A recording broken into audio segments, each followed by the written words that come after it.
Data for our devices from the clothes that we wear. I'm at the Wearable Technology Show in London. I'm Martin Stanford. This is Insight.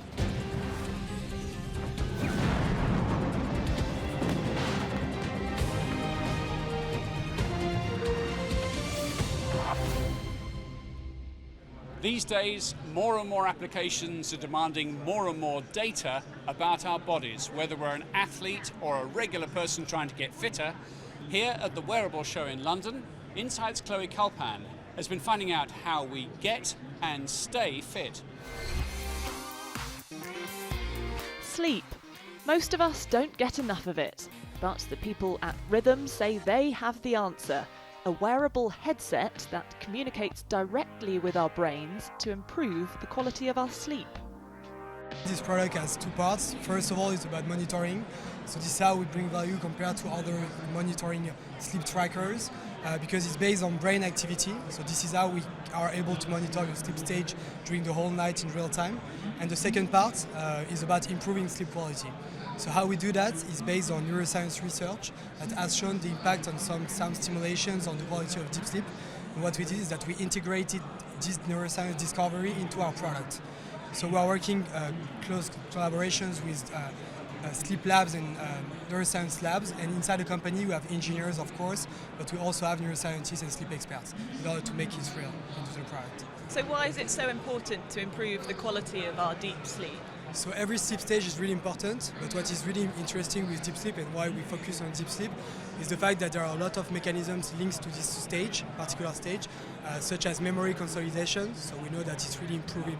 The better quality of deep sleep you have, the better memory you will have during the day. It's linked with cognitive performance, so the ability to focus and to memorize during the day, and also to recovery, so the sensation of tiredness during the day. So if we improve the quality of deep sleep, you have these multiple benefits for the user. Talk to me a bit about how the technology actually works. So you have sensors on the front band, so that monitors your brain activity. You have bone conduction that sends the sounds into the inner ear.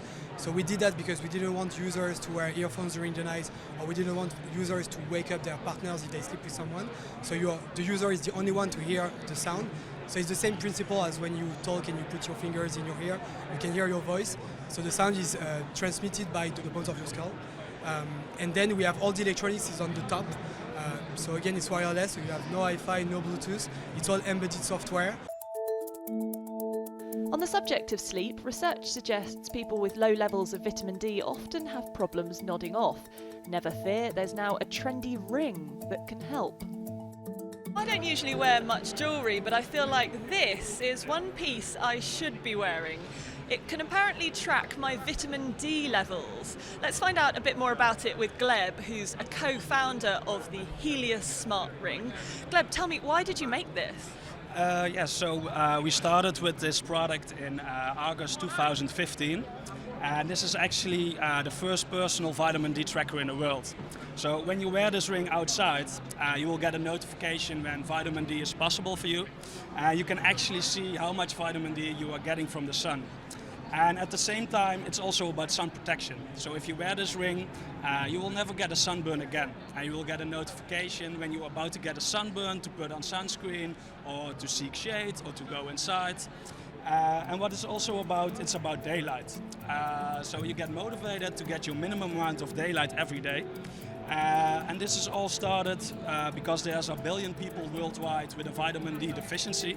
And it's also based on the indoor society that we are living in. So, which is much different than 100 years ago, where people were outside most of the time. And now we are mostly inside, behind computers and television every day. So we really want to motivate people to go outside, to get maximum vitamin D, but also be protected against the sun, and also to get enough daylight every day. And so how exactly does it know how much vitamin D I'm getting? How do the sensors work? Yeah, so inside the ring is a high accuracy UV sensor and a lux sensor. And based on the latest medical studies, we can actually calculate vitamin D based on your personal skin type, the strength of the sun, and also the amount of clothing that you wear. Because you get vitamin D through your skin. So the type of clothing that you wear is also really important. And in the app we have a clothing menu, and you can tap that, and you can very easily select the type of clothing that you wear. Wearable technology lends itself to health monitoring and is already beginning to change the way people are treated. Patients with some long-term conditions can now wear a device which will alert them if they need medical assistance. Even hospital equipment is getting smaller. When we think of an ECG or an electrocardiogram, we think of a big machine with lots of wires, but this can actually do a similar job. Because it's smaller, it's not quite as accurate, but it can give a pretty good indication. It was created by Roman, who's joining me now. Why did you create this? Because I'm very seriously about health of my mom. She lives in another city, she lives alone, and she have a heart problem, and I need to know how she feels every moment. I need to help her at any moment when she needs it. And so what happens if this detects that something's not right? It sends a push notification to a user, to my mom, and for me, with recommendation like I need to see your doctor, or I need to drink water when I have a little stress level. Companies are always looking at innovative ways to use AR to educate people. Here at Octagon Studios, they're looking at ways to help children learn about the human body. I'm joined by Stella from the company, who can tell us a bit more about it. Now, we've got a little diagram of a body here, and you bring the body to life.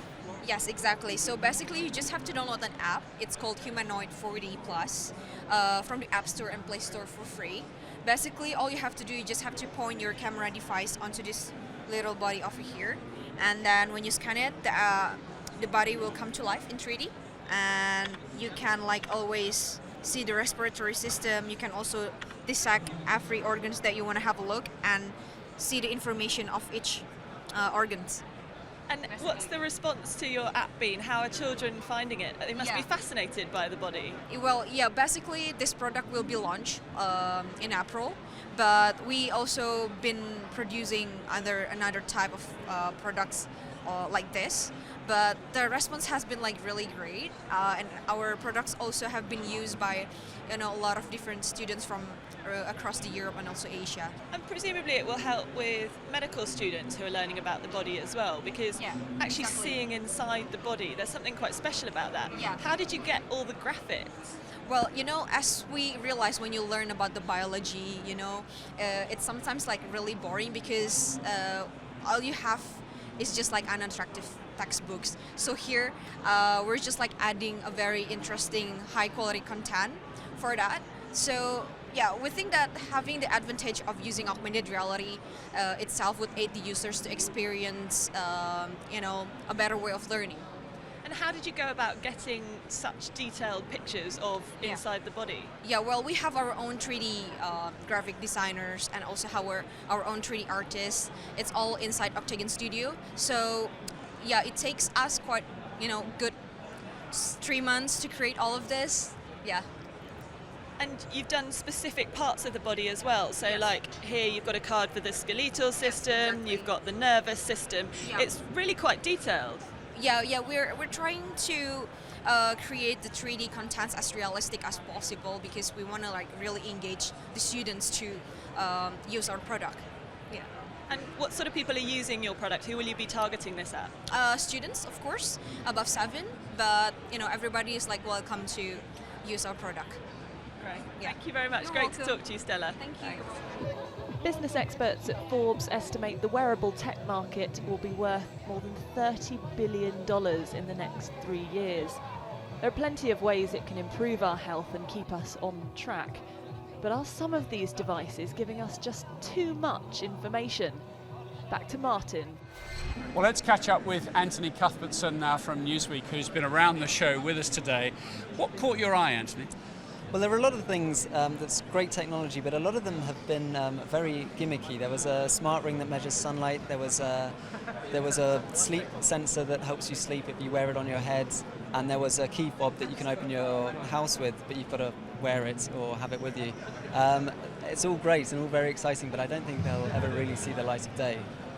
I mean, you've followed this kind of technology for years. Is this the normal development cycle? A bright idea comes to the fore, it might come to a show like this, but then what if the really good ones will be bought up by somebody else? Absolutely. So last year at this show, it was all about augmented reality and virtual reality.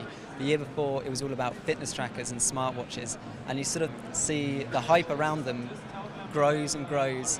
And then as the commercial applications seem to sort of thin out, then people lose excitement and the mainstream ambitions of them completely go away. Tell me about those fitness trackers. They were thought to be the really next big thing, but sales haven't been as high as some expected. Yeah, I mean, I know a lot of people who bought them and wore them for a couple of months, maybe 3 months, and then you learn how long it takes you to get to work, your usual activities that you do, which is really interesting to know, but there's no point then continuing to wear it. So people just lost interest in them, and they haven't had any new amazing application that make people want to buy, oh, I think I should buy the next Fitbit because there's some fancy new thing it does. It's always kind of the same thing. Yeah, that motivated to buy the next big thing. And I suppose the mobile is the killer in all this, isn't it? So it's a really good idea. A telephone company or a handset manufacturer will just incorporate it in their next design. Exactly. So if you have a method of getting into your house that's quite clever, the smartphone manufacturer could maybe incorporate it into the fingerprint sensors that are already embedded in their technology. And it's a piece of kit that you're carrying around with you all day, every day, so you don't have to think about, oh, have I got my keys, have I got my... I mean, you see that with your wallet. You're using your phone for payments now, so you just have one device that does everything, rather than a million different gadgets that you do everything. So wearables, do you think maybe on the decline? Maybe there won't be a show devoted to just wearables like this in a few years? I think you will still see this show going for many years, but it's for industrial or commercial applications. You see it for use in healthcare or in factories, but not so much consumers wanting to see the next great gadget. It'll be more for very commercial concepts. It does occur to me, it's all very fascinating knowing more and more about our bodies as we go along with all these health apps, but in actual fact, unless you're a doctor, it's not easy to interpret that data, is it? Absolutely, and now actually you're seeing maybe a trend of chips that will be embedded beneath your skin rather than things you'd wear, so you wouldn't even have to think about it. They say they have to be washable, wearable and forgettable so that you don't even know you're wearing it. And if it performs the same function and you don't have to charge it and it's always there, people are already experimenting with it now, so that might be a trend Chips for years under to the come. skin, all right. Exactly. Well, watch that one. Thanks very much indeed for talking to us. Thank you. Coming up from the Wearable Technology Show in London, I'll try and control a toy racing car with my mind. That's in a couple of minutes.